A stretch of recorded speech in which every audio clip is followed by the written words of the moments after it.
Hello again. So, as you can see, we are at, this is called Morn Sesh, and this is site 3, which is quite a cool little site, and it's got a wicked view, which I'm sure you'll agree.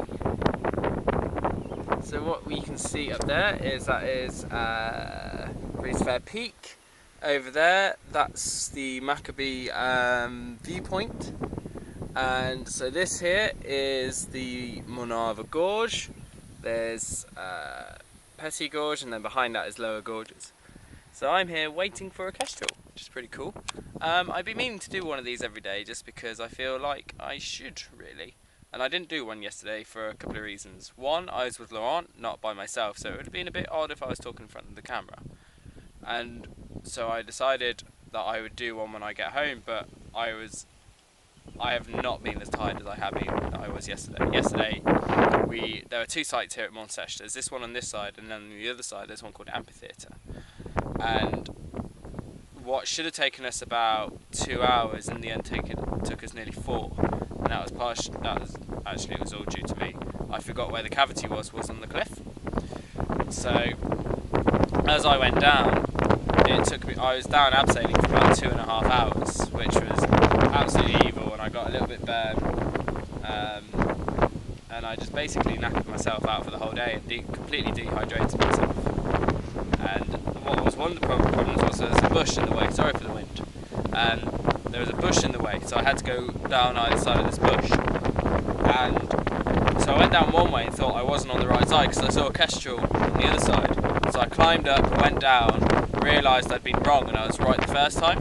So as I climbed back up to go back down, the rope got caught as we were using a 50-metre rope, and that was hell. So I had to climb back down, untangle all of that, and then climb up and go round again.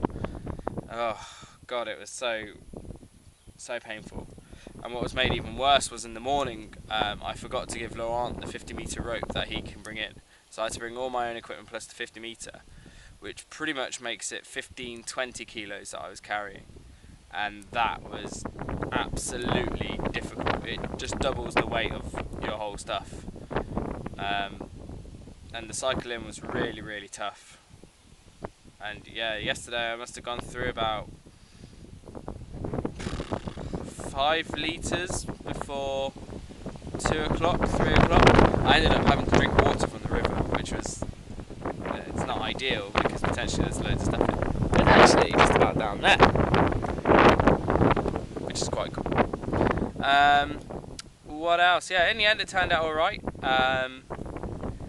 It was a hard day. The cycle home was good. And I got home and had about 12 sun lollies. I'm getting a little bit addicted to them, I think. I think just all their sugary goodness, and they're so cold and so refreshing. It's amazing. I'm just trying to think. And then today, what have I done? Oh yeah, today I went to a place called Shrine Rock, which was pretty cool.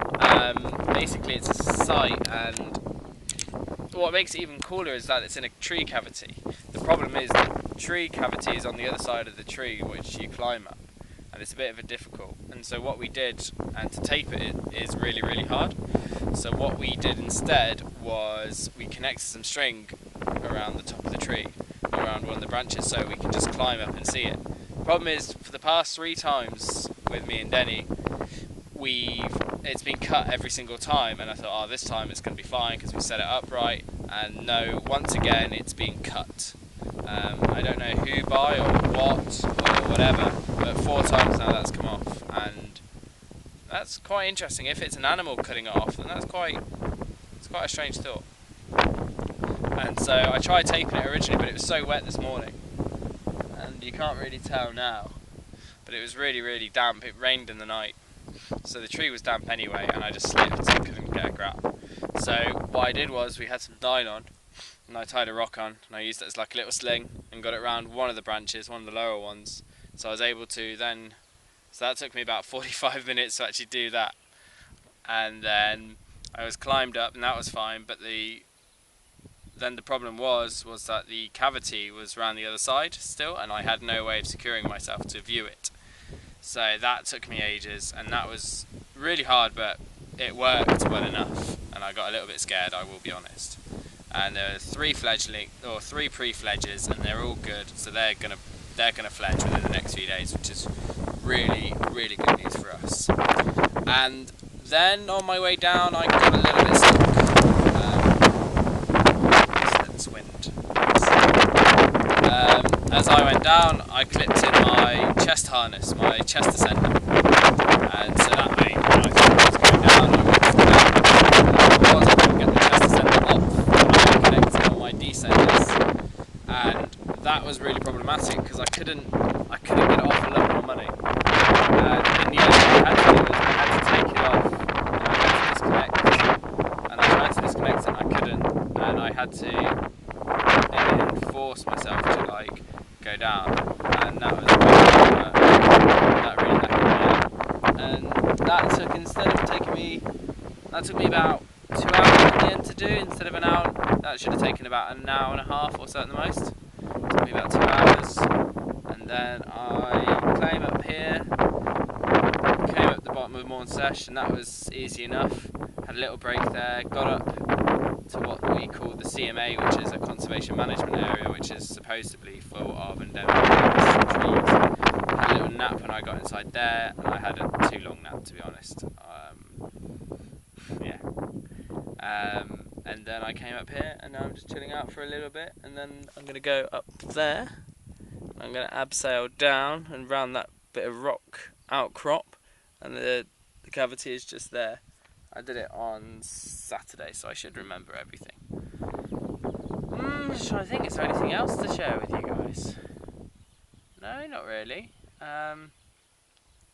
Yes, I'm going to be doing that. I'm feeling alright at the moment. So, yeah, all in all, it's not a bad day. I'm a bit tired, and I'm just sort of dragging it out a little bit.